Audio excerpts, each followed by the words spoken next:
Good morning વિદ્યાર્થી મિત્રો.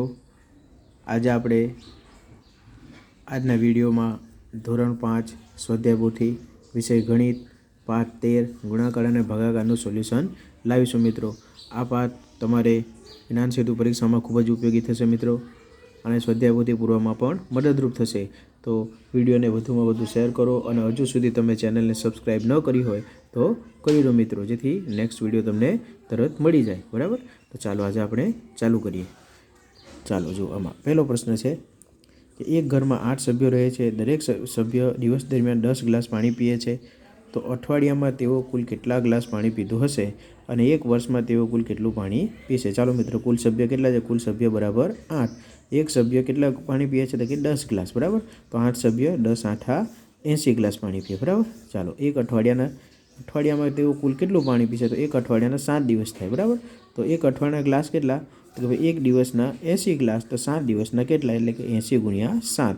એટલે ચાલો ગુણાકાર તમને આવડે છે. 8 7 56, 56 0. બરાબર, એટલે 560 ગ્લાસ.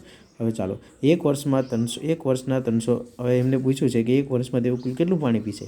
તો એક વર્ષના 365 દિવસ થાય, તો એક વર્ષમાં કેટલું પાણી પીએ? કે 300 એક દિવસમાં 180. એને આ રીતે બને કે એક દિવસમાં 80 ગ્લાસ. તો આપણી પાસે એક વર્ષના દિવસ કેટલા? 365 દિવસમાં કેટલું? એટલે કે 365 ગુણ્યા 80. તમે ગુણાકાર કરશો તો 29,200 ગ્લાસ 8 સભ્યો એક વર્ષમાં પાણી પીવે છે. બરાબર, ચાલો હવે જોઈશું દાખલા નંબર 2. હનીનું હૃદય 1 મિનિટમાં 72 વખત ધબકે છે. તો 3 કલાકમાં કેટલી વખત ધબકશે? જો મિત્રો, 1 મિનિટમાં 72 છે. બરાબર, 1 મિનિટમાં કેટલું છે? 72 વખત. બરાબર, 1 મિનિટમાં 72 વખત. એનો મતલબ કે ભાઈ 1 મિનિટમાં 72 વખત, તો 60 મિનિટમાં કેટલી વખત ધબકે? બરાબર, તો આનું સીધું થાય કે 60 ગુણ્યા 72. બરાબર, ચાલો આપણે સાઈડમાં ગુણાકાર કરીએ. 72 ગુણ્યા 60. ચાલો 0 6 2 12, વધી ફરી 1 7 6 42 ને 1 43. બોલો કેટલી વખત ધબકે? શૂન છે એટલે તો કંઈ ભાગ ચાલે નહીં. બરાબર, 43 20. બરાબર, એટલે કે 4320 વખત ધબકે. બરાબર, 60 મિનિટ એટલે 1 કલાક. બરાબર, 60 મિનિટ એટલે 1 કલાક. ચાલો તમને પૂછ્યું છે 1 મિનિટમાં 72 વખત, એના પરથી મેં 1 કલાકનું સુધી કર્યું. તો હવે 3 કલાકમાં કેટલી વખત ધબકે? બરાબર, તો આપણે એમ ગણીએ કે 1 કલાકમાં કેટલી વખત ધબકે છે? 4320 વખત. તો 3 કલાકમાં કેટલું? બરાબર, તો 4320 ગુણ્યા 3. બરાબર, ચાલો ગુણાકાર કરો. 4320 ગુણ્યા 3. બરાબર, ચાલો 0 3 2 6 3 3 9 3 4 12. બરાબર, આનો જવાબ આવશે 12,960 વખત ધબકે છે. બરાબર મિત્રો, ખૂબ સહેલા દાખલા છે. તમારે મિનિટ પરથી 1 કલાકનું શોધવાનું, અને 1 કલાકને પછી 3 કલાકનું શોધવાનું. બરાબર, ચાલો મિત્રો ત્રીજો દાખલો જોઈએ. એક કન્યા છાત્રાલયમાં રોજના 150 લીટર દૂધ વપરાય છે. એનો મતલબ એમ થાય કે એક દિવસનું કેટલું થાય? 150 લીટર. બરાબર, તો જાન્યુઆરી 2020 થી મે 2020 મહિના એટલે કે 5 મહિનામાં કેટલું દૂધ વપરાશે? જો મિત્રો, અહીંયા 5 મહિના છે. 5 મહિના છે એટલે 1 મહિનાના 30 દિવસ એટલે 150 દિવસ તમારે લેવાના નથી મિત્રો. અહીંયા આપણે ગણવાના છે. ચાલો જાન્યુઆરી, તો જાન્યુઆરીના કેટલા દિવસ થાય? 31. બરાબર, ફેબ્રુઆરીના, હવે જો અહીંયા 20 છે, 20 એ લીપ વર્ષ કહેવાય. બરાબર, તમને ખબર છે 20 એ લીપ વર્ષ કહેવાય. એટલે લીપ વર્ષમાં ફેબ્રુઆરીના 29 દિવસ આવે. બરાબર, ફેબ્રુઆરી પછી માર્ચના 31, એપ્રિલના 30 અને મેના 31. હવે મિત્રો આનો સરવાળો કરો. જો 9 ને 1 10, 11 અને 12 2, વધી ફરી 1 3 3 3 9 3 2 6 3 3 9 3 4 12 3 5 15. બરાબર, 152 દિવસ થાય મિત્રો. બરાબર, તમારે 5 એટલે 5 તારીખ 15 કરીને 150 નથી લેવાના, બાકી જવાબ ખોટો આવશે. બરાબર, ચાલો તો વાંચો હવે. એક કન્યા છાત્રામાં એક દિવસના 150 લીટર દૂધ વપરાય છે. તો જાન્યુઆરી 2020 થી મે 2 મહિના દરમિયાન કેટલું દૂધ વપરાશે? બરાબર, તો હવે સીધું છે, એક દિવસને 150 લીટર થાય તો 150 52 દિવસમાં કેટલું દૂધ વપરાય, બરાબર. તો એનો સીધો ગુણાકાર છે 150 ગુણ્યા 152, બરાબર. તો આનો ગુણાકાર આપણે કરીશું સાઈડમાં 150 ગુણ્યા 152. ચાલો મિત્રો, ચાલો અહીંયા 2 અંકો છે, આપણે 1થી ગુણાકાર ચાલુ થાય તમને ખબર હશે, એટલે 2 દશકના 2 મીંડા, બરાબર. 0 5 એકા 5 ને 1 એકા 1. હવે 5નો વારો, બરાબર. ચાલો 0 5 ગુણ્યા 0 એટલે 0, 5 5 25 વધી ફરી 2, 5 એકા 5 ને 2 7. હવે 2નો વારો. ચાલો પાછળ કોઈ નથી, તેમાં દશકની મીંડું આવે નહીં. ચાલો 2 ગુણ્યા 0 એટલે 0, 2 5 10, 0 વધી ફરી 1, 2 એકા 2 ને 1 3. સરવાળો કરી નાખો. 0 0 5 ને 3 8, 7 ને 5 12 વધી ફરી 1, બરાબર. ચાલો શું જવાબ આવ્યો? 22,800 લીટર દૂધ 5 મહિનામાં વપરાશે મિત્રો. તો આ રીતે તમારે એનો જવાબ લાવવાનો છે, બરાબર. ચાલો હવે જોઈશું દાખલા નંબર 4. રીના બહેનનો રોજનો 690 રૂપિયા પગાર છે, એટલે કે એક દિવસને એમને કેટલા રૂપિયા મળે છે? રોજ એટલે એક દિવસ. એક દિવસને એમને 690 રૂપિયા પગાર મળે. તો ફેબ્રુઆરી 2019માં કેટલો પગાર મળ્યો હશે? ચાલો અહીંયા જો 19 છે, બરાબર. 19 એ લીપ વર્ષ નથી, બરાબર. એટલે કે આને 4 લીપ વર્ષ તમને કેમ ખબર? જેને છેલ્લા 2 આંકડા 4 વડે ભાગી શકાય તેને આપણે લીપ વર્ષ ગણીએ છીએ, બરાબર. જો લીપ વર્ષ હોય તો 29 દિવસ થાય. અહીંયા લીપ વર્ષ નથી એટલે આના 28 દિવસ થશે, બરાબર. તો હવે જો એક દિવસના 690 રૂપિયા મળે છે, તો લીપ વર્ષ નથી એટલે 28 દિવસ થાય ના કેટલા, બરાબર. તો સીધું છે, સામે જે આવે ક્રોસ ગુણાકાર, બરાબર. આની સામે તો કાંઈ છે નહીં, ક્વેશ્ચન માર્ક છે, એટલે આ બેની સામ આવે, બરાબર. 690 સામ આવે એનો ગુણાકાર, બરાબર. 28 690 ગુણ્યા 28. ચાલો આપણે ગુણાકાર કરીએ. 690 ગુણ્યા 28. જો અહીંયા મિત્રો, ચાલો ગુણાકાર 2થી ચાલુ કરીશું. 8, બરાબર. એટલે બરાબર એનું દશકનો 0. ચાલો 2 ગુણ્યા 0 એટલે 0, 2 9 18 વધી ફરી 1, 2 6 12 ને 1 13, બરાબર. આ 8નો વાળો. 8 ગુણ્યા 0 એટલે 0, 8 9 72 વધી ફરી 7, 8 6 48, 48 ને 7 કેટલા થાય બોલો? 48 બધા 50 અને 5 55, બરાબર. કરો સરવાળો. 0 2 8 ને 5 13 વધી ફરી 1, 5 ને 4 9 અને 1. તો કેટલું થાય મિત્રો? 19,000. રીનાબેનનો પગાર થાય 19,320 રૂપિયા મળે એમને ફેબ્રુઆરી મહિનામાં, બરાબર. ચાલો આગળ જોઈએ. આગળનો નેક્સ્ટ. ચાલો મિત્રો વાંચો. અંજલિબેન અને તેના પતિ જયરામભાઈ એક કારખાનામાં કામ કરે છે. અંજલિબેનને દૈનિક એટલે કે રોજના મહેનતાણું એટલે પગાર, એક દિવસનો એમનો કેટલો પગાર છે? 150 રૂપિયા. અને જયરામભાઈને 260 રૂપિયા મળે છે. જો આ બંને 55 દિવસ કામ કરે તો બંનેનું કુલ મહેનતાણું કેટલું રૂપિયા થાય? બરાબર. 55 દિવસનો પગાર ગણો. ચાલો અંજલિબેનને એક દિવસના 150 રૂપિયા મળે છે. જયરામભાઈને એક દિવસના 260 રૂપિયા મળે છે. ચાલો આ બેનો સરવાળો કરી નાખો પહેલાં, બરાબર. તો 410 રૂપિયા, એટલે કે બંનેને ભેગા થઈને એક દિવસના 410 રૂપિયા મળે છે, બરાબર. તો આપણે ગણીશું એક દિવસના 410 રૂપિયા તો 55 દિવસના કેટલા, બરાબર. મેં તમને નવડે કીધું ક્રોસ ગુણાકાર જેવું છે, બરાબર. 55 ગુણ્યા 410, બસ આનો આપણે ગુણાકાર કરી નાખીએ. ચાલો 410 ગુણ્યા 55, બરાબર. ચાલો ગુણાકારની બાજુથી ગુણાકાર ચાલુ થાય એટલે આનું દશકનું 0, બરાબર. 5 ગુણ્યા 0 એટલે 0, 5 એકા 5, 5 ચોકા ને 20. હવે પાછવાનો વાળો. 0 5 એકા 5, 5 ચોકા ને 20. ચાલો 0 5 5.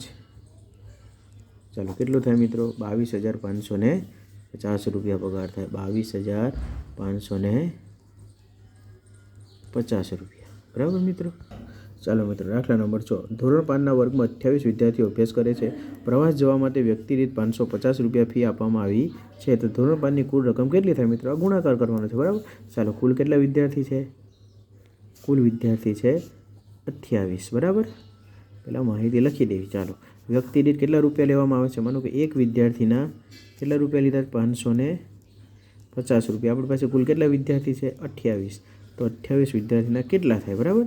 સીધો જ હિસાબ છે આ તો. સામે આવ્યા છે એટલે આ બેનો ગુણાકાર 550 ગુણ્યા 28, બરાબર. ચાલો આપણે ગુણાકાર કરીએ. 550 ગુણ્યા 28. ચાલો 0 0 5 દુ 10 વધી ફરી 1 11 5 દુ 10 ને 11 બરાબર 0 8 પંચાને ચાલો 8 ગુણ્યા 0 એટલે 0 8 પંચા 40 વધી ફરી 4 બરાબર ચાલો 8 પંચા 40 4 44 0 0 4 4 ને 1 5 ચાલો કેટલા જવાબ આવ્યો 15,400 રૂપિયા થાય મિત્રો 28 વિદ્યાર્થીઓના 550 એટલે કે કેટલા રૂપિયા આપવા પડે 15,400 બરાબર ચાલો આપેલા બગીચાનું ક્ષેત્રફળ ગુણો ચાલો અહીંયા જો ક્ષેત્રફળ ગણવાનું છે બગીચો કેવો છે મિત્રો લંબચોરસ છે બરાબર ચાલો એની આ લંબાઈ કહેવાય લંબાઈ કેટલી છે લંબાઈ બરાબર 212 મીટર ચાલો પહોળાઈ કેટલી છે 55 મીટર બરાબર ચાલો બગીચો લંબચોરસ છે એટલે કે બગીચાનું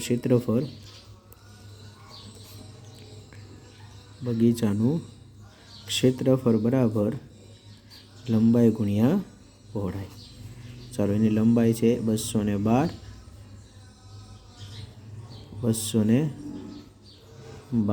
ગુણ્યા 55 ચાલો ગુણાકાર કરી નાખવાનું સીધા 212 ગુણ્યા 55 બરાબર ચાલો 0 5 દુ 10 વધી ફરી 1 5 5 ને 6 5 દુ ની 10 બરાબર ચાલો ફરતી 5 દુ 10 વધી ફરી 1 5 5 ને 6 અને 5 દુ 10 બરાબર 0 6 6 1 અને 1 બરાબર એટલે આનો આવશે 11,660 ચોરસ મીટર એકમ ખાસ લોકો મિત્રો બરાબર આનો જવાબ આવશે ચાલો મિત્રો હવે જોઈશું દાખલા નંબર 8 એક થિયેટરમાં 1392 લોકો ફિલ્મ જોઈ રહ્યા છે જો દરેક થિયેટરમાં 48 હરોળ હોય તો દરેક હરોળમાં એક સરખી સંખ્યામાં લોકો બેઠા હોય તો એક હરોળમાં કેટલા લોકો બેઠા હશે બરાબર ચાલો કુલ લોકો છે કેટલા 1392 બરાબર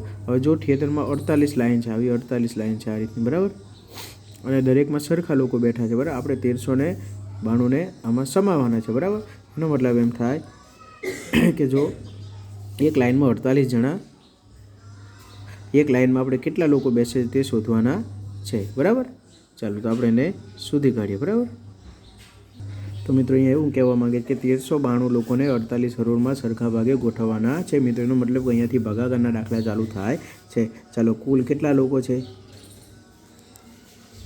કુલ છે 1392 બરાબર કુલ લોકો છે 1392 ચાલો હરોળ કેટલી છે હરોળ એટલે કે લાઈન રોઝ બરાબર અને અંગ્રેજીમાં રો કહેવાય રો બરાબર હરોળ છે 48 બરાબર તો ચાલો તો આપણે એને 1392 ભાગ્યા 48 સરખે ભાગે વેચી દેવાના આપણે ભાગાકાર જોઈ લઈએ બરાબર 1392 ભાગ્યા 48 ચાલો 48 એક 48 નો ઘડિયો તમને ના આવડે તો સાઈડમાં ગુણાકાર કરીને તપાસી લે 48 એક 48 48 દુ 96 બરાબર 96 બરાબર ચાલો 9 માંથી 6 જાય તો 3 અને 13 માંથી 9 જાય 4 બરાબર ચાલો ઉપર ઉતાર્યા 2 બરાબર 48 9 432 બરાબર આનો જવાબ આવશે 29 લોકો બરાબર એનો મતલબ થાય કે એક હરોળમાં 29 લોકો બેસે તો 48 હરોળમાં 1392 લોકો બેસે છે બરાબર મિત્રો ચાલો આગળ જોઈએ દાખલા નંબર 9 એક માળી નારંગીના 679 રૂપા ખરીદે છે ચાલો રૂપા કેટલા છે 679 એક હરોળમાં 18 રૂપા છે તો તેને કેટલી હરોળમાં રૂપા રોપવા પડે બરાબર હવે ને કેટલા રૂપા રોપાયા વગર રહી જાય બરાબર એટલે ભાગાકાર શેષ જે વધે એ રહી જાય કહેવાય બરાબર ચાલો એનો મતલબ એમ કે આપણે નામ ગણીએ કે એક હરોળમાં કેટલા રૂપા છે ભાઈ 18 રૂપા બરાબર વિદ્યાર્થી મિત્રો તો આ એક હરોળમાં 18 રૂપા છે આપણી પાસે રૂપા કેટલા છે 679 રૂપા એના માટે આપણે કેટલી હરોળ બનાવવી પડે એનો મતલબ થાય કે 679 ભાગ્યા 18 કરવા પડે, બરાબર. 679 ભાગ્યા 18. ચાલો 18નો ઘડિયો બોલો. 18 એકા 18, 18 દુ 36, 18 તારી 54, 18 ચોક 72 વધી જાય તો 18 તેરી 54. ચાલો 7માંથી 4 જાય તો કેટલા વધે મિત્રો? 3 વધે. 6માંથી 5 જાય તો 1 વધે, બરાબર. હવે 18ના ઘડિયામાં કંઈ 13 આવે નહીં એટલે ઉપર ઉતારીએ 9, બરાબર મિત્રો. ચાલો મિત્રો 18 તારી 54 બાદ બાકી કરીએ 139 વધે. 18નો ઘડિયો બોલો. 139 વધવા ના જોઈએ, બરાબર. તો 18 7 126, બરાબર. તો હવે આપણે બાદ બાકી કરીએ. ચાલો મિત્રો 9માંથી 6 જાય તો 3 અને 3માંથી 1 અને 1માંથી 1 જાય 0. ચાલો કેટલી શેષ વધી મિત્રો? ભાગ ફરાયો 37. એનો મતલબ કે 37 રૂપિયા અને કેટલા વધે મિત્રો? 13 રૂપિયા વધે, બરાબર ને? સમજી ગયા? એટલે મૂળ ભાગાકાર છે, બરાબર. ચાલો આગળ જોવો મિત્રો. તો ચાલો મિત્રો આપણે એક બોક્સમાં 25 સફરજન છે, 18 બોક્સમાં કેટલા, બરાબર. પહેલાં તો સફરજન ગણવા પડે આપણે, કુલ કેટલા સફરજન થાય, બરાબર. ચાલો હવે 25 ગુણ્યા 18 એટલે કે 450 સફરજન. ચાલો આપણી પાસે કુલ કેટલા વિદ્યાર્થી છે? 148 વિદ્યાર્થી છે, બરાબર. કુલ તો સરખે ભાગે દરેકને વહેંચવાના છે. દરેકને ભાગ કેટલો આવે તો કે 450 સફરજનને 148 વડે ભાગી નાખવાના. 450 ભાગી 148. ચાલો મિત્રો ભાગાકાર કરીએ તો 148 તારી 444, બરાબર. 404. ચાલો 50માંથી 6 0, એનો મતલબ કે દરેકને ભાગ 3 સફરજન આવે. અને કેટલા સફરજન વધે છે મિત્રો? તો 6 વધે, બરાબર મિત્રો. તો આ રીતે સીધા દાખલા પૂછાય છે મિત્રો, બરાબર. ચાલો હવે પ્રશ્ન નંબર 13 આવી જાઓ, બરાબર. આપેલા દાખલામાં અંદાજિત જવાબ કોષ્ટકના આધારે કહો. અંદાજિત, બરાબર.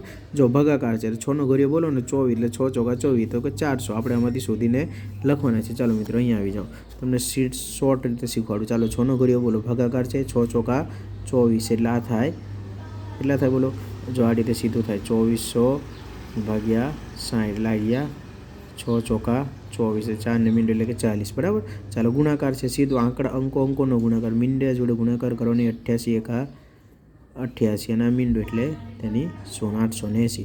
ચાલો આનો ભાગાકાર કરીએ, બરાબર. 1170 ભાગ્યા 18, બરાબર. 18નો ઘડિયો બોલી નાખવાનો. 18 × 5 90 અને 18 × 108, બરાબર. 18 7 126 થાય. 18 × 5 18 × 108, બરાબર. ચાલો હવે 17માંથી 8 કાઢી નાખો, 1માંથી 1 એટલે 0, બરાબર. 17માંથી 8 કાઢો એટલે 9, બરાબર. 9 પછી મીંડું 18 × 5 90. ચાલો આનો જવાબ આવશે 65, બરાબર. ચાલો એ જ રીતે આનો, બરાબર. ચાલો જો અહીંયા અંદાજિત કહેવાનું છે આપણે ખરેખર તો 11 છકે 66, 11 7 77 થાય. પછી તો 73 છે એટલે 11 છકે 66 આવશે, બરાબર. એટલે જો 37 ભાગ્યા 11, 11 6 66, બરાબર. ચાલો અહીંયા 6, અહીંયા 10, 13માંથી 6 જાય તો 7 અને 7 એટલે 11 7 77, બરાબર. એટલે આનો જવાબ આવશે 67, બરાબર. 67. ચાલો 65 ગુણ્યા 65, બરાબર. એટલે પહેલાં જો ખરેખર તો તમારે આને કરવું હોય તો 65 ગુણ્યા 65 છે, બરાબર. તો ચાલો આપણે પહેલાં 60 ગણીએ તો 6 6 3600 થાય, બરાબર. અને પેલા બીજા 5 લેવાના, બરાબર. અને જો તમે સીધા કરી નાખો 65 ગુણ્યા 65 તો પણ ચાલે, બરાબર. એટલે આનું અંદાજિત મૂલ્ય થશે 3600થી વધારે એટલે કે આ 42 25, બરાબર. સોરી આનો અહીંયા 67, અહીં 67 છે મિત્રો. અહીંયા આવશે 42 25. ચાલો આ તો આવશે 5 5 25 અને 2 મીંડા, બરાબર. ચાલો આને ભાગાકાર કરવાનું છે, બરાબર. તો 15 138 છે, ભાગાકાર છે 15નો ઘડિયો બોલો. 138થી વધવા ના જોઈએ, બરાબર. તો 15 6 નહીં, 15 7 105, 15 8 120, 15 9 135, બરાબર. એટલે કે 15 9 આવશે, બરાબર. 135 3 એટલે 15 દુ 30 એટલે કે 9 વાળો કોણ છે? 92, બરાબર. ચાલો અહીંયા જો અંદાજે એટલે આ બે લેવાના 46 ને 18, બરાબર. 46 18, બરાબર. અને આનું ગણવાનું, બરાબર. એટલે એનો જવાબ આવશે 25 16 બરાબર. અને છેલ્લો દાખલો ચાલો 6નો ઘડિયો બોલો. જો 672 ભાગ્યા 4, 4 દુ 4 એકા 4 બરાબર ને, 2 7 4 6 24. હજુ 16 આમાં આવી ગયા. હા, આનો જવાબ આવશે 168. જો મિત્રો આ રીતે તમે અંદાજિત લખી શકો છો. મિત્રો તો ચેનલને સબસ્ક્રાઈબ કરો, વિડીયોને વધુમાં વધુ વિદ્યાર્થીઓ સુધી પહોંચાડો. બરાબર. અસ્તુ.